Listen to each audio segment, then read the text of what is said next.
Hello दोस्तों, क्या हालचाल? सब बढ़िया। पिछले लेक्चर में हम जब बात कर रहे थे आपके इलेक्ट्रोस्टैटिक बाउंड्री कंडीशन की बात कर रहे थे, इलेक्ट्रिक फील्ड और डिस्प्लेसमेंट वेक्टर डी। ठीक है, आज का लेक्चर हम यहीं से शुरू करते हैं कि हमने एज्यूम किया आपके पास कोई दो मीडियम है और उस मीडियम का जो इंटरफेस है वो आपका ये, ठीक है। और पहले मीडियम के लिए आपका जो इलेक्ट्रिक फील्ड है वो E1 है और दूसरे मीडियम के लिए जो आपकी इलेक्ट्रिक फील्ड है वो E2 है। ठीक है, अगर हमने एज्यूम किया कि ये जो आपका मीडियम है अगर आपका डाइलेक्ट्रिक हो, कैसा हो? Dielectric interface. ठीक है, ये जो इंटरफेस आप मान रहे हैं, अगर ये इंटरफेस कैसा हो भैया? Dielectric interface. ठीक है, दो मीडियम हमने लिया, दोनों डाइलेक्ट्रिक मीडियम थे। ठीक है, और दोनों मीडियम के लिए अगर हम बात कर रहे हैं आपसे कि अगर जो आपका इंटरफेस हो ये आपका डाइलेक्ट्रिक इंटरफेस हो तो क्या होगा, समझिए। हमने एज्यूम किया कि यहां पर आपकी जो पहले मीडियम के जो इलेक्ट्रिक फील्ड है वो E1 है, दूसरे मीडियम के इलेक्ट्रिक फील्ड जो है वो E2 है। ठीक है, तो हम क्या करेंगे कि आपके जो इलेक्ट्रिक फील्ड होंगे, अब अगर आपको निकालना है बाउंड्री कंडीशन तो इसके दो कंपोनेंट्स आपके निकलेंगे, एक आपका परपेंडिकुलर कंपोनेंट निकलेगा और एक आपका पैरेलल कंपोनेंट निकलेगा। तो हम जो पहली कंडीशन पढ़ने जा रहे हैं वो है boundary condition for electric field E की। ठीक है, इलेक्ट्रिक फील्ड E के लिए हम बाउंड्री कंडीशन पढ़ रहे हैं। ठीक है, पहला आपने कहा ना कि इसके दो कंपोनेंट्स मेजर होंगे, एक आपका वर्टिकल कंपोनेंट होगा और दूसरा हमारा कौन सा होगा भैया? Parallel component. मतलब एक आपका परपेंडिकुलर कंपोनेंट आपका निकल के आएगा और एक हमारा पैरेलल कंपोनेंट निकल के आएगा। तो हम कहेंगे boundary condition for perpendicular component. किसके लिए? परपेंडिकुलर कंपोनेंट के लिए। ठीक है, परपेंडिकुलर कंपोनेंट के लिए आपका जो बाउंड्री कंडीशन आएगी सिर्फ आपको याद करना है। देखिए, इसका प्रूफ मैं नहीं करा रहा हूं क्योंकि आपको प्रूफ से उतना मतलब नहीं होगा। आप कॉम्पिटिटिव में हैं तो आपको क्या करना होगा? याद रखने वाली बात है, आपसे याद रखेंगे तो आपका जो E1 perpendicular component minus E2 perpendicular component आपका जो होगा ये बराबर होगा सिग्मा अपान एप्सिलॉन नॉट के। ठीक है, किसके बराबर होगा भैया? सिग्मा अपान एप्सिलॉन नॉट के होगा मैग्नीट्यूड। अगर आप वेक्टर फॉर्म में लिखेंगे, ठीक है, इसी को, तो इसका हम मतलब क्या लिख देंगे कि E1 minus E2 perpendicular component आपका होगा, इलेक्ट्रिक फील्ड है, और ये बराबर किसके हो जाएगा? सिग्मा अपान एप्सिलॉन नॉट के, और इसकी जो डायरेक्शन हो जाएगी वो n कैप हो जाएगी। ठीक है, इसका मतलब क्या होगा समझिए कि इसका मतलब क्या होगा, ये तो दो तरीके से आपसे पूछा जा सकता है। पहले तो आपसे पूछ लेंगे कि आप boundary condition for electric field के लिए परपेंडिकुलर कंपोनेंट के लिए आपसे पूछ लेंगे, या आपसे ऐसे पूछ सकते हैं कि अगर आपकी कोई दो मीडियम हो, दोनों डाइलेक्ट्रिक मीडियम हो, तो उसके आपका जो बाउंड्री कंडीशन होगी वो क्या होगी? कंटीन्यूअस परपेंडिकुलर कंपोनेंट आपका कंटीन्यूअस होगा या डिसकंटीन्यूअस। तो इसका मतलब क्या होगा कि ये आपका जो परपेंडिकुलर कंपोनेंट्स आपके होंगे ये डिसकंटीन्यूअस होंगे। ये ध्यान रखिएगा कि आपकी इलेक्ट्रिक फील्ड का जो परपेंडिकुलर कंपोनेंट होगा वो आपका डिसकंटीन्यूअस होगा, ध्यान रखेंगे। और अगर इसके हम पैरेलल कंपोनेंट की बात करें, ठीक है, इलेक्ट्रिक फील्ड के अगर हम पैरेलल कंपोनेंट की बात करें, ठीक है, अगर ये आपका कंपोनेंट कैसा हो? पैरेलल कंपोनेंट हो, तो पैरेलल कंपोनेंट के लिए क्या होगा? E1 माइनस E2 ये आपका 0 होगा। ठीक है, इसका मतलब क्या हो जाएगा कि E1 पैरेलल ये बराबर होगा किसके भैया? E2 पैरेलल के। मतलब क्या होगा कि जब आप बात करेंगे फॉर ए पैरेलल कंपोनेंट के लिए, तो पैरेलल कंपोनेंट आपका कैसा होगा? कंटीन्यूअस होगा। ये ध्यान रखिए। ठीक है, जब कभी भी आपसे बाउंड्री कंडीशन पूछी जाएगी तो आप ये ध्यान रखेंगे कि अगर आपका परपेंडिकुलर कंपोनेंट पूछा जा रहा है इलेक्ट्रिक फील्ड के लिए तो ये क्या होगा भैया, डिसकंटीन्यूअस होगा परपेंडिकुलर कंपोनेंट। और अगर आपसे पूछा जा रहा है आप पैरेलल कंपोनेंट बता दें तो ये आपका कंटीन्यूअस होगा। कैसा इंटरफेस होना चाहिए, डाइलेक्ट्रिक डाइलेक्ट्रिक इंटरफेस रहेगा आपका। इंटरफेस ध्यान रखेंगे, यहां आप दो बातें ध्यान रखेंगे। पहला तो आप इंटरफेस देखेंगे कि ऐसा इंटरफेस कह रहा है वो डाइलेक्ट्रिक डाइलेक्ट्रिक इंटरफेस है। तब आपसे अगर बाउंड्री कंडीशन पूछी जा रही है तो आप बताएंगे कि परपेंडिकुलर कंपोनेंट आपका इलेक्ट्रिक फील्ड का वो डिसकंटीन्यूअस होगा और परपेंडिकुलर कंपोनेंट आपका कंटीन्यूअस होगा। ये याद रखेंगे, ठीक है। अगर न्यूमेरिकल वैल्यू पूछता है तो ये भी याद रखना चाहिए आपको और ये भी याद रखना चाहिए दोनों, ठीक है। तो ये याद रखेंगे कि अगर आपका डाइलेक्ट्रिक डाइलेक्ट्रिक। अब दूसरा, अगर हम कहते हैं कि ये आपका इलेक्ट्रिक कंपोनेंट तो हो गया, अगर हम डिस्प्लेसमेंट वेक्टर की बात करें डी, तो डी की अगर आप बात करोगे तो देखिए क्या होगा,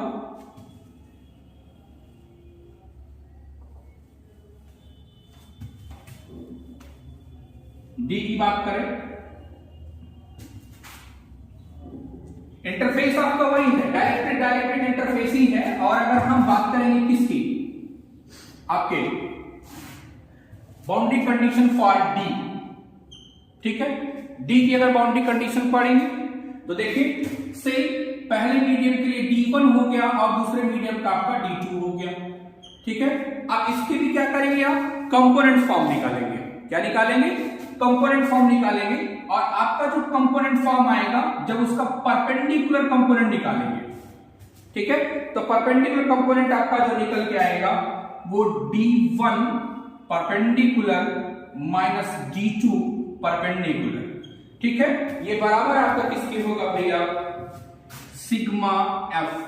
सिग्मा एफ क्या है, अगर आपको डाइलेक्ट्रिक पोलराइजेशन याद है तो सिग्मा एफ क्या है, फ्री चार्ज डेंसिटी है। कैसी है, फ्री चार्ज, ठीक है। ये फ्री चार्ज डेंसिटी होगी, ठीक है। अगर इफ क्या हो जाएगा, इफ फ्री चार्ज आपके क्या है, जीरो, ठीक है। तो ये आपका फ्री चार्ज आपका जीरो, तो D1 perpendicular minus D2 perpendicular आपका जीरो, मतलब कंटीन्यूअस होगा। D1 परपेंडिकुलर आपका किसके बराबर होगा, D2 परपेंडिकुलर। यहां दो बातें आप ध्यान रखेंगे, अगर आपका सरफेस जो आपका फ्री चार्ज डेंसिटी है अगर ये जीरो नहीं है तो आपका जो परपेंडिकुलर कंपोनेंट आपका D का होगा ये डिसकंटीन्यूअस होगा। कैसा होगा भैया, डिसकंटीन्यूअस,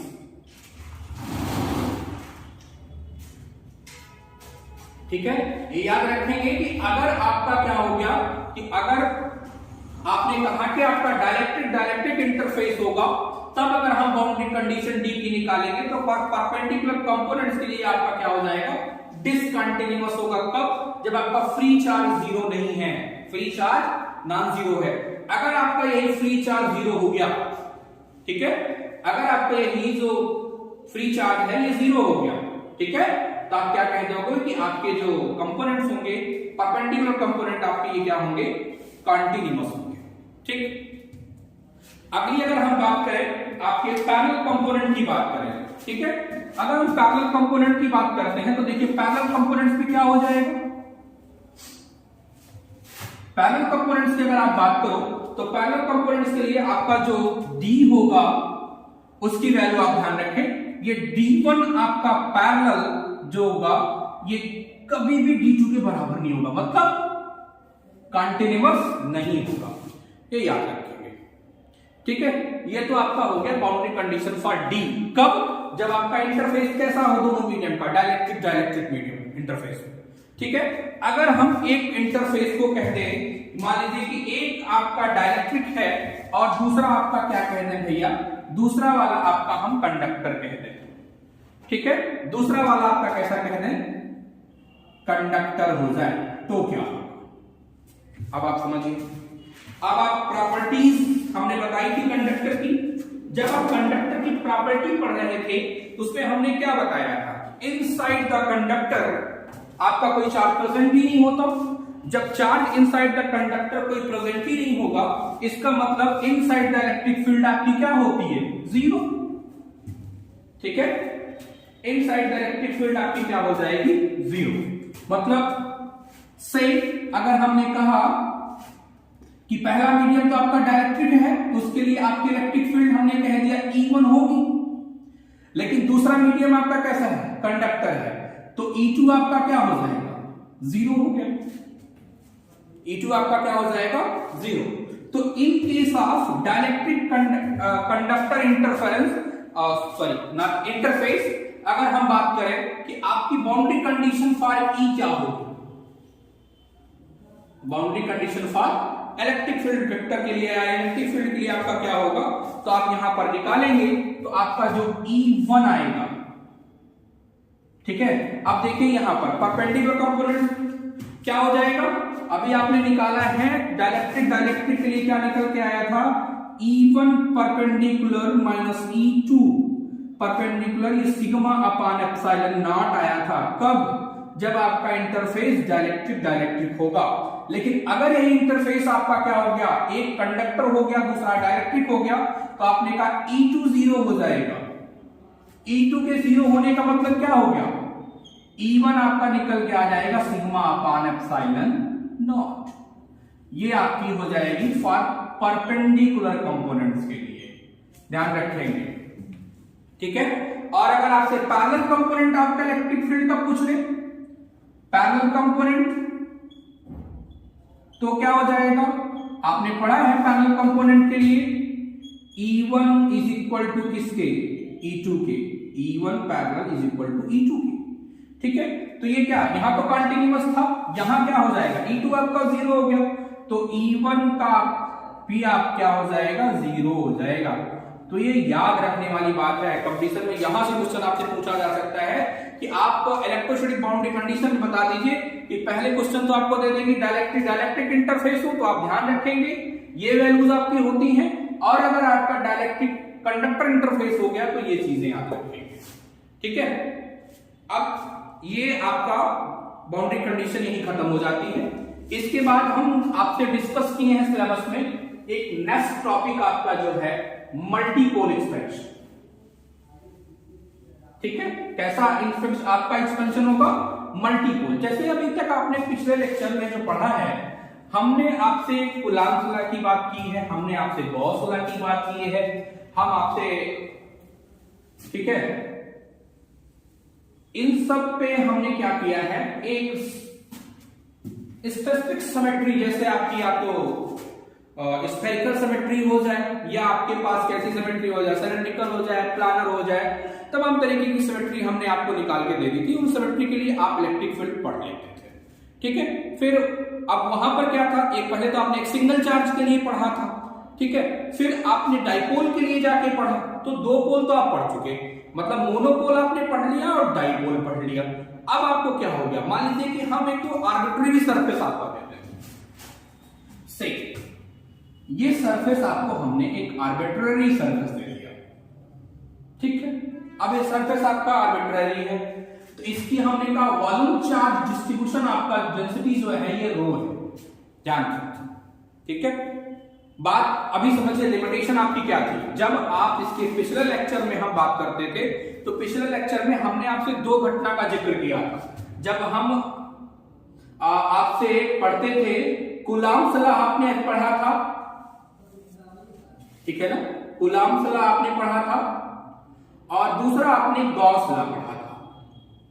इन दो गॉस लॉस का इस्तेमाल करके हम क्या करते थे, आपसे इलेक्ट्रिक फील्ड निकलवा रहे थे, मैग्नेटिक पोटेंशियल निकलवा रहे थे, आपसे चार्ज निकलवा रहे थे, तो आप निकाल रहे थे।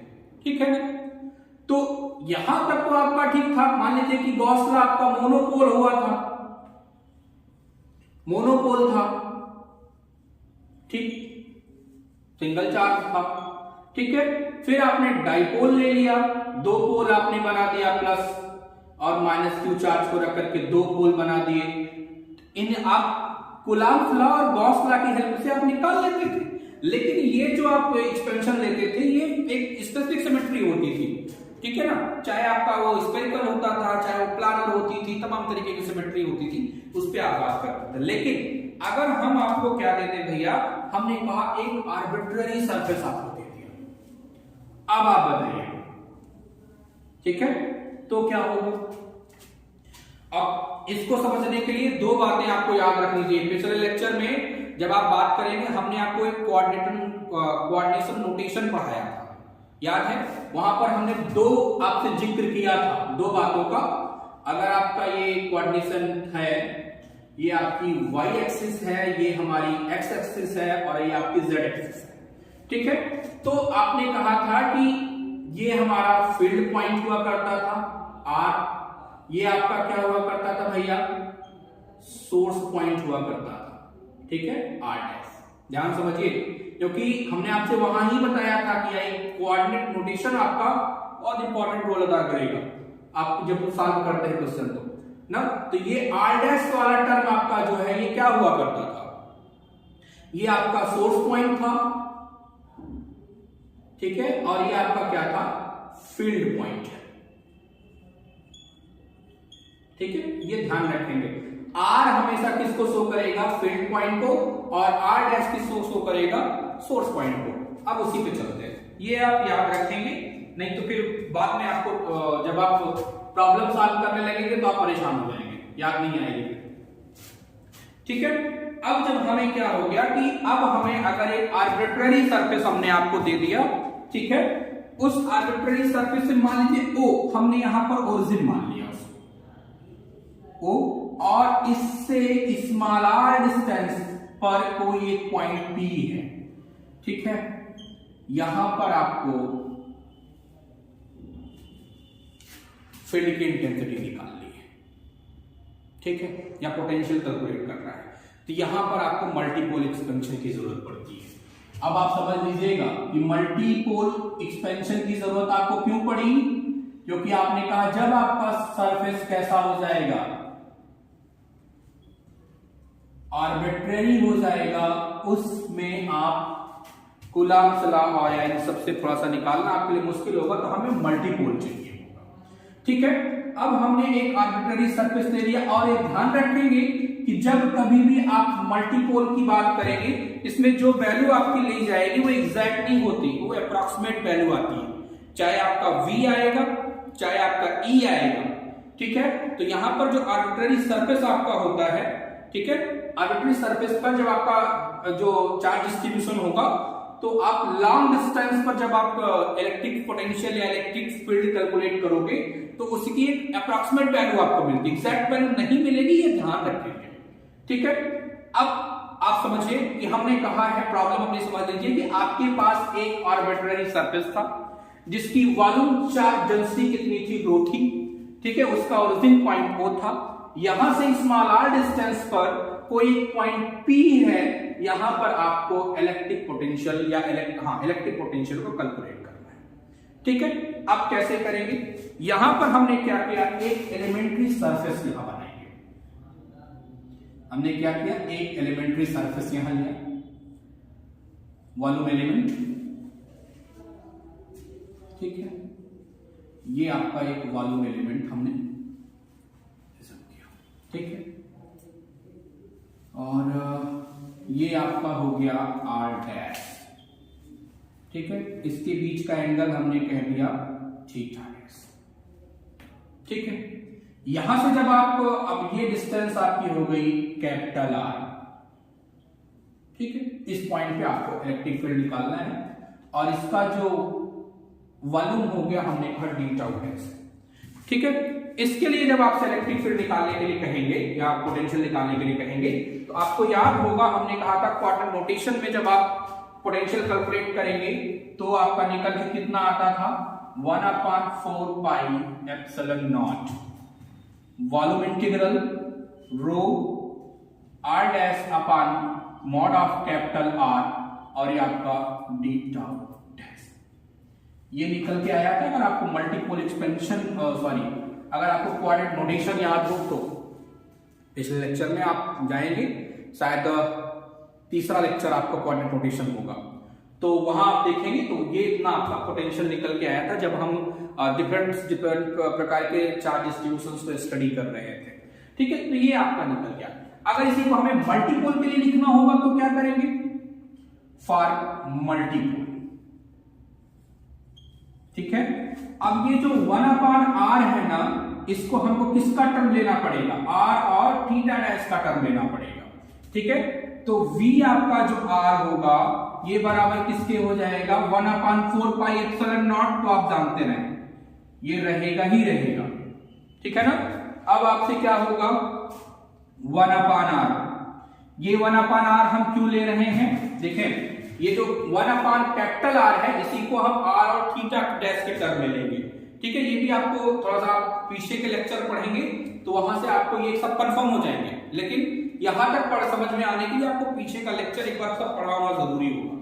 ठीक है, तो यहां आप निकालेंगे, ये आपका हो जाएगा volume integral rho r dash d top, ठीक, प्लस अगला आपका होगा 1/r²। ठीक है, 1/r², ये आपका हो जाएगा वॉल्यूम इंटीग्रल, ये भी होगा, और ये r dash cos phi, sorry theta dash, हमने एंगल जो माना है वो थीटा डैश माना है तो यहां पे रखेंगे। ठीक है, और ये आपका हो जाएगा रो r dash d top dash. ध्यान समझिए, ये रो का मतलब क्या हो गया, आज जो r डैश ये सोर्स पॉइंट है आपका, यहां आप नहीं ध्यान छोड़ेंगे। अगला आप देखोगे तीसरा,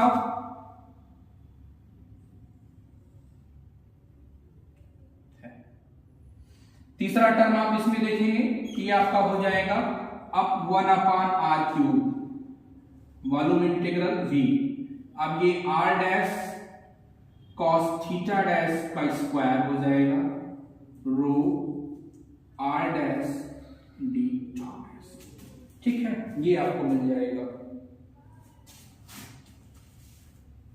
नहीं एक सेकंड रुकिएगा, एक सेकंड थोड़ा सा, यहां होगा ये r डैश अपॉन 2 का स्क्वायर हो जाएगा, और ये आपका जो होगा ये 3 cos स्क्वायर थीटा डैश -1, और ये आपका हो जाएगा रो r dash d top dash. ठीक है, आपको छोड़ो, तीन टर्म ही हम लिखेंगे, इसी से हम डिफाइन करते। अब देखिए इसमें जो पहला टर्म आपका होगा, अब ये मल्टीपोल है, ये आपका किसके लिए है, मल्टीपोल एक्सपेंशन के लिए है। ठीक है, अब इसका प्रूफ आपको हम नहीं कराने वाले, आप अगर इसका प्रूफ पढ़ना चाहते हैं तो आप डीजे ग्रिफिथ में खोज देख लेंगे, डीजे ग्रिफिथ में इसका आर्टिकल है और जेडी जैक्सन में भी इसका प्रूफ है। ठीक है, तो आप वहां से इसका प्रूफ देख लेंगे अगर आपको प्रूफ पढ़ने का बहुत मन होगा तो। अब चूंकि हम एकेडमिक तो पढ़ा नहीं रहे, इसका प्रूफ बताएं आपको ये फार्मूला याद रखना पड़ेगा। ठीक है, अगर आप इसको पढ़ना चाहते हैं तो। अब आइए देखते हैं, अब इसमें पहला टर्म क्या है, पहला टर्म। ठीक है, अब देखिए यहां पर थोड़ा सा आपको जानकारी होनी जरूरी है। अब आप पीछे अगर चले, फिगर तो हम नहीं रेस कर सकते क्योंकि अभी फिगर का हमें काम लेना है, तो फिगर तो नहीं रेस करेंगे। ठीक है, थोड़ा सा इसी को रेस करते हैं ऊपर से, ये भी होना जरूरी है। देखते हैं एक चीज मिटाते हैं, धीरे धीरे आपको समझाते हैं। अब देखिए इसमें फर्स्ट टर्म क्या है, फर्स्ट टर्म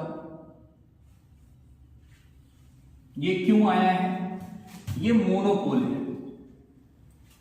फर्स्ट टर्म किसके लिए आएगा, मोनोपोल। अगर आपका ये जो आर्बिट्रेरी सरफेस है, जो मल्टीपल एक्सपेंशन है, इसमें आपका अगर मोनोपोल आएगा, फर्स्ट टर्म किसका है, किसके लिए है, मोनोपोल के लिए। अब अगर मोनोपोल पे आप ध्यान रखें, आप जाएं, अगर सिंगल चार्ज आपका होगा तो आपका पोटेंशियल किसके प्रोपोर्शनल होगा, पोटेंशियल अगर आपको याद हो तो आप देखेंगे 1/r।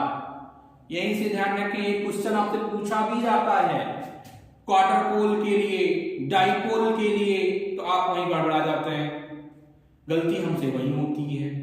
तो अगर आप मल्टीपोल एक्सपेंशन का सिर्फ ये फार्मूला याद कर लें और जो नोट आपको हम दे रहे हैं इतना आप बना लीजिए, तो आपसे ये क्वेश्चन तो नहीं है गलत होगा। ठीक है, मोनोपोल के लिए अगर आप पोटेंशियल निकालेंगे तो हमेशा किसका पे डिपेंड करेगा, 1/r, और ई आपका किस पे प्रोपोर्शनल हो जाएगा भैया, 1/r² के। ये किसके लिए होगा, फॉर ए मोनोपोल के लिए।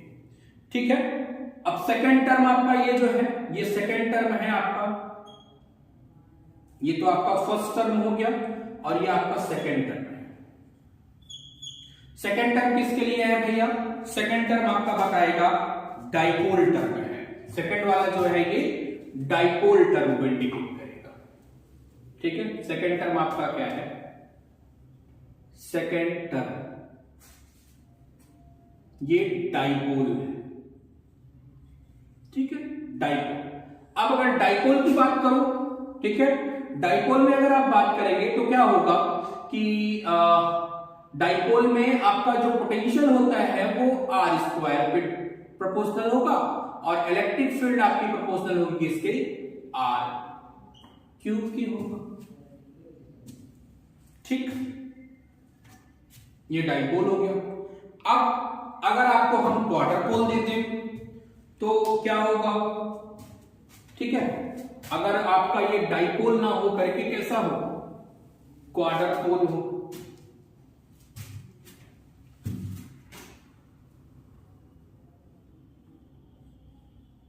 क्वाड्रपोल तो क्या होगा, क्वाड्रपोल अगर हुआ तो ध्यान रखेंगे आपका जो पोटेंशियल होगा ये किसके प्रोपोर्शनल होगा, r³ के, और आपकी जो फील्ड होगी वो फील्ड आपकी E डिपेंड करे प्रोपोर्शनल किसके होगी, 1/r⁴ पे। ठीक, ये ध्यान रखेंगे। अब अगर हम ऑक्टापोल ले लें, कैसा पोल हो आपका,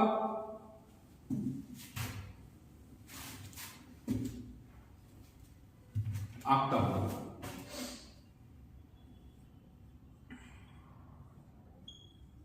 ऑक्टापोल तो ऑक्टापोल मतलब क्या होगा कि ये एक आपका क्यूब ले लें और उस क्यूब पे आपके जो पॉजिटिव और नेगेटिव चार्ज हो ये अल्टरनेटिवली हो, positive negative, positive negative, negative positive, ये अल्टरनेटिव हो। ठीक है, तो आपका पोटेंशियल क्या होगा, पोटेंशियल आपका डिपेंड करेगा r⁴ पे और इलेक्ट्रिक फील्ड आपकी डिपेंड करेगी किसके, r⁵ पे। ठीक है, तो ये ध्यान रखेंगे कि जब भी आपको ये देना होगा तो आपको ये याद होना चाहिए, हमेशा हमेशा याद होना चाहिए। ठीक है, एक क्वेश्चन आप यहां मान के चलिएगा, एक क्वेश्चन आपको यहां से होना मिल ही जाता है क्वाड्रपोल से। अब जैसे आपसे मोनोपोल तो डाइपोल पूछेगा नहीं, क्यों, क्योंकि वो आप जानते हैं आदमी की वहां आपको नोन है, वो आप याद रखते हो। क्वाड्रपोल भी मोस्ट प्रोबेबली याद है, अब शायद मुझे याद हो, जहां तक याद आ रहा है 2021 यूपी पीजीटी में क्वेश्चन क्वाड्रपोल से पूछा गया था कि क्वाड्रपोल आपका जो है, अब नॉट श्योर लेकिन याद जहां तक आ रहा है यही है। हम नेक्स्ट लेक्चर में आपसे देख के बता देंगे आया था कि नहीं आया था, लेकिन अभी जो याद आ रहा है वो यही है कि क्वाड्रपोल पे एक क्वेश्चन पूछा गया था कि सर इलेक्ट्रिक फील्ड का था या पोटेंशियल का था, ये नहीं याद हो रहा है, लेकिन इस पे एक क्वेश्चन आया था यूपीपीसीटी में। तो आप ये ध्यान रखेंगे कि जब अगर आप तैयारी कर रहे हो तो ये याद रखेंगे कि आपसे क्वाड्रपोल और ऑक्टापोल आपको याद होना चाहिए। ठीक है,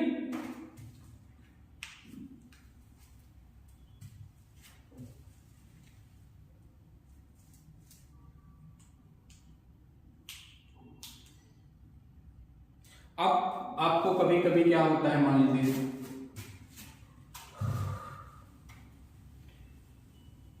डाइपोल मूवमेंट की बात आपसे करते हैं, अभी थोड़ा सा इसका काम हमें है तो फिर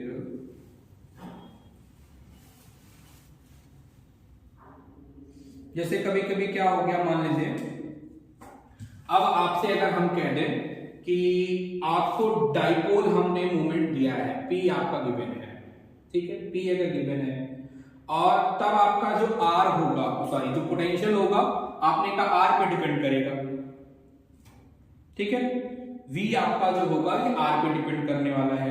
तो इस टर्म को छोड़ करके ये तो आपका डिपेंडेंस टर्म हो गया। बाकी ये जितने टर्म है ये सारे के सारे क्या कहे जाएंगे, करेक्शन टर्म कहे जाएंगे। अगर कोई पूछता है ध्यान रखेंगे, ये आपकी क्या है, ये आपका अगर आपका ये P गिवन है और ये आपका क्या है, डिपेंडेंस है। अगर P जैसे मान ली पोटेंशियल 1/r पे डिपेंड कर रहा है, ठीक है, ये बाकी के जितने टर्म आपको दिखेंगे ये सारे के सारे टर्म कैसे कहे जाएंगे, ये सब करेक्शन है। और आपका V r² पे डिपेंड कर रहा है ना, तो ये r³ वाला जो टर्म होगा ये आपका क्या कहा जाएगा, करेक्शन टर्म कहा जाएगा। तो ध्यान रखें कि अगर फर्स्ट टर्म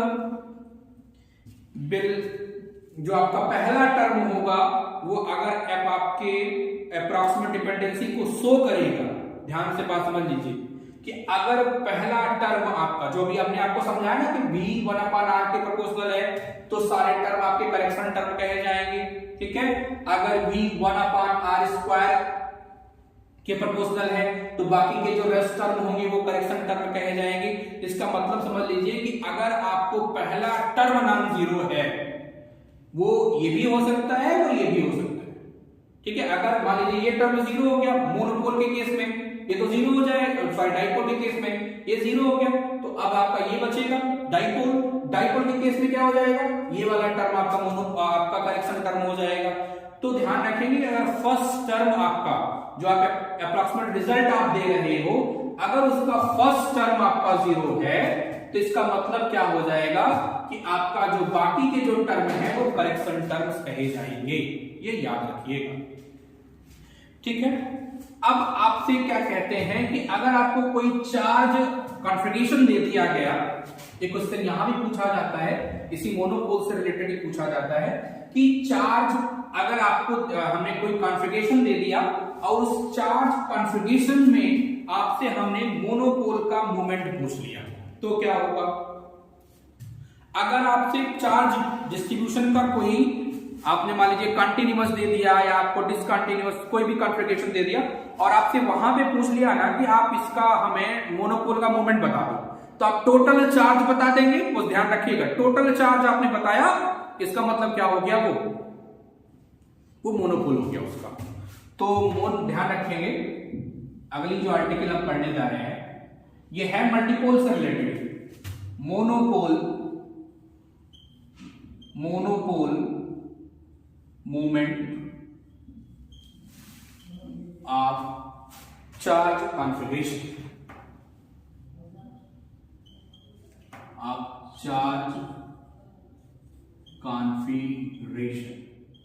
ठीक है।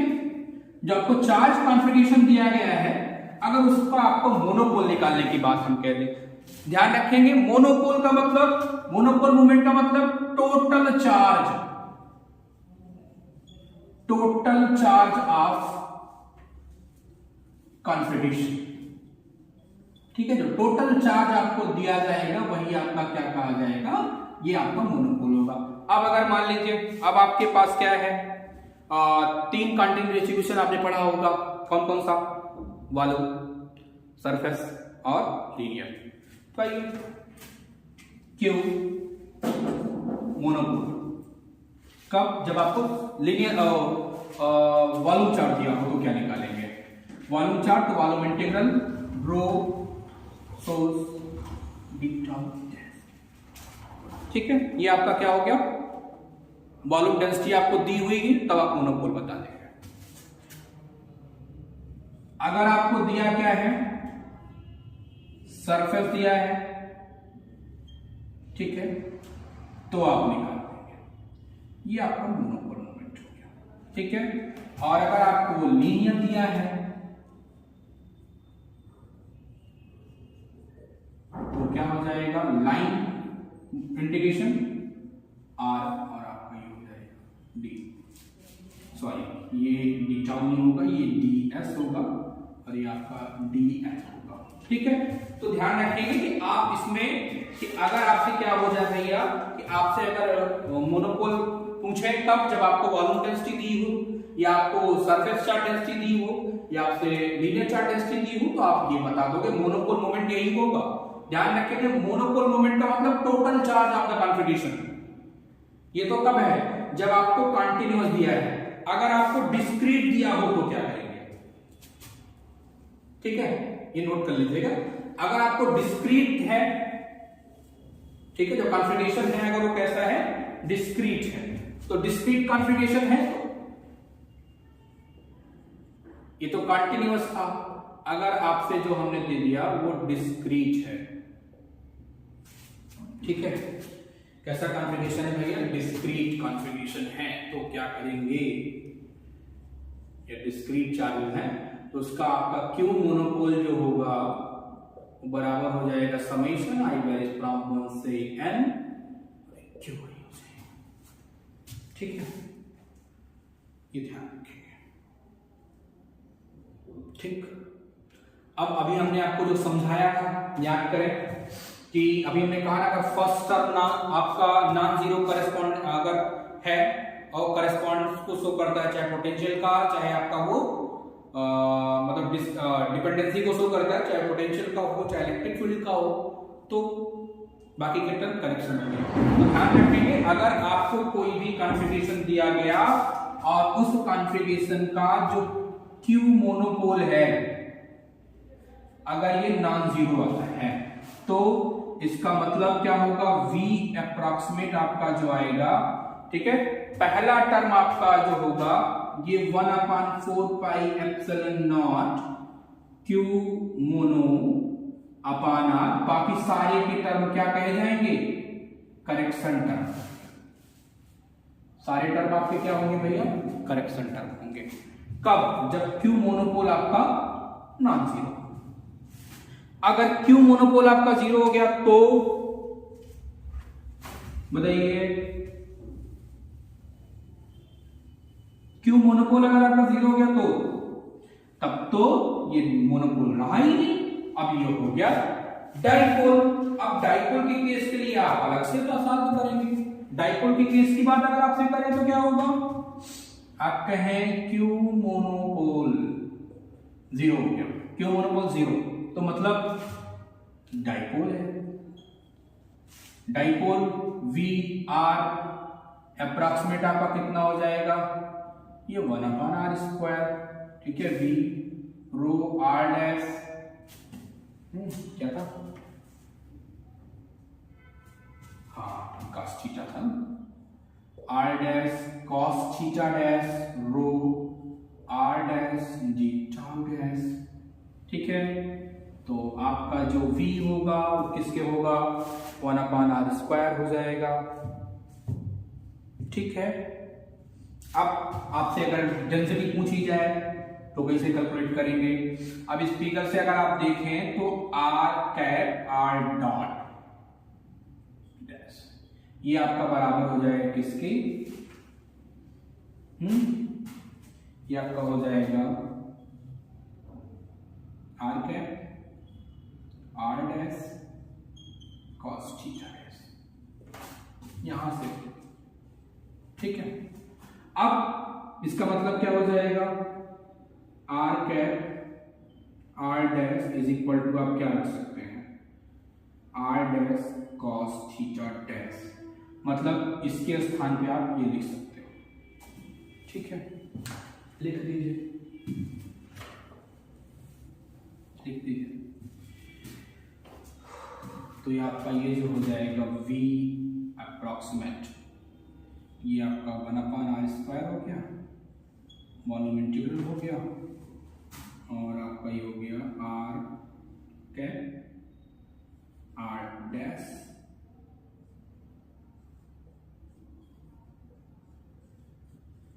डीटा हो गया, ठीक है,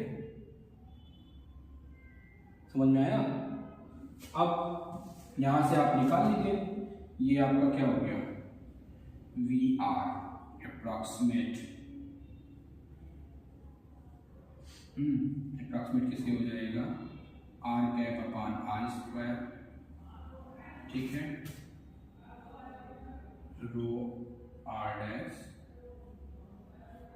डी टाउ डैश, और ये हो गया क्या, r का कैप, ठीक है। अब डाइपोल मोमेंट आप निकालें अगर P, तो P क्या हो जाएगा, r कैप रो r डैश d टॉप। ये कब होगा? डाइपोल मोमेंट जब आपको वॉल्यूम चार्ज दिया गया होगा। ठीक है, अगर आपको सरफेस दिया है तो क्या लिखेंगे? ये है sigma r cap d surface हो जाएगा। ठीक है, और अगर आपको क्या दिया हो भैया, लीनियर दिया हो, तो आप क्या निकालेंगे?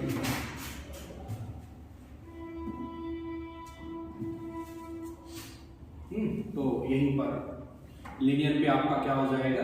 लैम्डा हो जाएगा। तो इस प्रकार से आपका मल्टीपोल एक्सपेंशन ये है। ठीक है ना? तो ध्यान रखेंगे कि अगर Q मोनो 0 है, इसका मतलब आपका डाइपोल है। ठीक है, और डाइपोल के केस में आप क्या करेंगे भैया? आप निकालेंगे। ठीक है, तो ये आपका हो गया। ठीक है, ये इतना इलेक्ट्रोस्टैटिक पे बेस्ड प्रॉब्लम थी।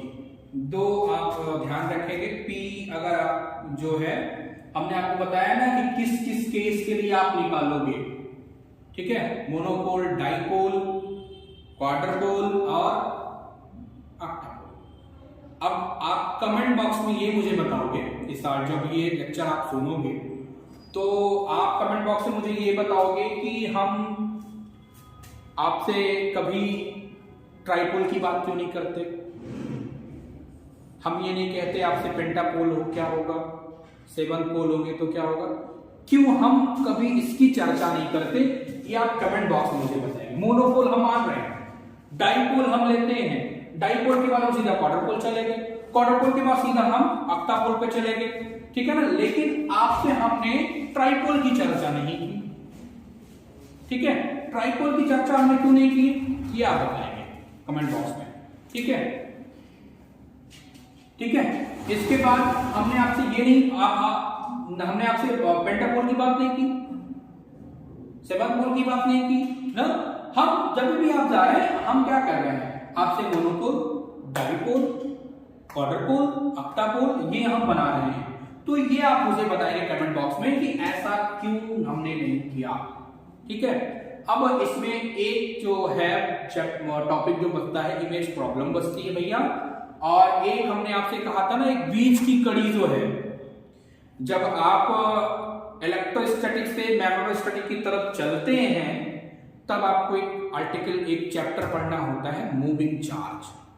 ठीक है, तो अब हम जो लेक्चर आपको आगे कंटिन्यू करेंगे, ठीक है, उस पे आप जो है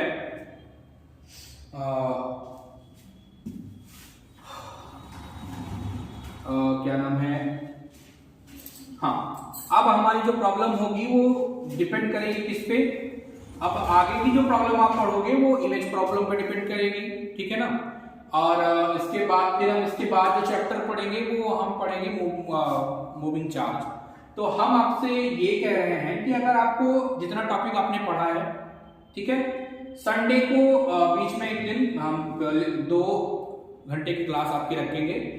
उसमें हम क्या करेंगे कि अभी तक इलेक्ट्रोस्टैटिक्स से रिलेटेड जितनी प्रॉब्लम्स आपकी पूछी गई हैं, अभी तो हमने क्या किया, आपको एक टॉपिक पढ़ाया, उसके बाद उससे रिलेटेड 2-4 प्रॉब्लम करा दी, टॉपिक पढ़ाया, प्रॉब्लम करा दी, टॉपिक पढ़ाया, प्रॉब्लम करा दी। तो एक लेक्चर हम आपको ऐसा देंगे कि जिसमें आप क्या करोगे, अभी तक इलेक्ट्रोस्टैटिक्स से जितनी प्रॉब्लम पूछी गई है, चाहे वो आपकी डेलाइजरी में पूछी गई हो, चाहे आपकी एनबीएस में पूछी गई हो, चाहे वो केबीएस में पूछी गई हो, या आपके यूपीपीसीटी या डिफरेंट स्टेट्स के द्वारा ऑर्गेनाइज किए गए पीजीटी एग्जाम से पूछी गई हो, टीडीटी एग्जाम से पूछी गई हो, तो जितने भी क्वेश्चन आपको होंगे उसका एक कंप्लीट सोल्यूशन आपको हम देंगे। अब वो 2 घंटे का लेक्चर होगा, 4 घंटे का लेक्चर होगा, वो नहीं, आप वो ध्यान रखेंगे, हम छुट्टी के दिन में उसको किसी दिन बनाएंगे, किसी दिन वो छुट्टी के दिन ही पड़ेगा, संडे मंडे को, तो वो आप ध्यान रखेंगे किस दिन ये पड़ता है। ये इतनी जो आपकी प्लेलिस्ट है ये आपके इलेक्ट्रोस्टैटिक पे बेस्ड है। इलेक्ट्रोस्टैटिक की एक प्रॉब्लम बच रही है, इमेज प्रॉब्लम। ठीक है, इसके बाद हमने आपसे बताया था, जब आपको सिलेबस डिस्कस किया था, हमने कहा था मूविंग चार्ज की बातचीत आपसे करेंगे। ठीक है, इन दोनों के बीच की कड़ी है। ठीक है, बस, तो फिर नेक्स्ट आपसे लेक्चर में हम बात करेंगे किसकी, इमेज प्रॉब्लम की और फिर मूविंग चार्ज की। ठीक है, थैंक यू।